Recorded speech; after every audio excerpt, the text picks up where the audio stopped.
Bismillahirrahmanirrahim. Kuşkusuz Aksa tufanı bütün her şeyi değiştiren çok büyük bir sürece sebebiyet verdi elhamdülillah. Nitekim bugün bu toplantıyı da programı da bunun gölgesinde yaşıyoruz. Onu işlemeye çalışıyoruz. Bu tufana bizle beraber akmaya çalışıyoruz.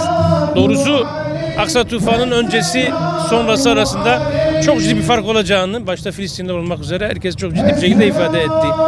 Ve bunun yansımalarını da görüyoruz. Bu tufana dahil olanlar, bunda payı olması gerekenlerin başlarında da kuşkusuz ulema gelmektedir. Şunu söyleyebiliriz ki ulemanın rolünü en fazla oynadığı, ciddi bir şekilde yerine getirdiği süreçlerden bir tanesi Aksa tufanı oldu. Evet, istenen düzeyden belki çok daha uzak durumdayız henüz.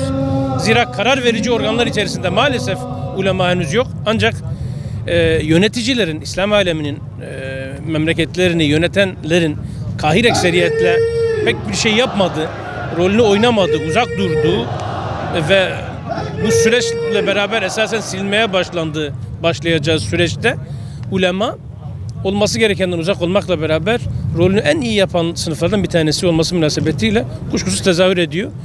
Öyle sanıyorum ki hangi ilmi şahsiyet ve kurum bununla ilgili Aksa tufanında üzerine düşeni yapmaya çalışırsa ulemanın öncü rolünü oynamak münasebetiyle dünya ahiret bunun karşılığını, sonuçlarını hızlı bir şekilde görecektir. Ancak geri kalanlar değişik gerekçelerle veya bahanelerle uzak kalmak yolunda olanların onlar için aynı şeyi söyleyemeyeceğim. O münasebetle fırsat geçmeden özellikle ilmi şahsiyetlerin, kişiliklerin, kurumların bu rolü çok daha fazla oynaması, yerine getirmesi, bunun için yöneticileri beklememesi, onların çizdiği sınırlarla sınırlı kalmamasını özellikle tavsiye edebilirim.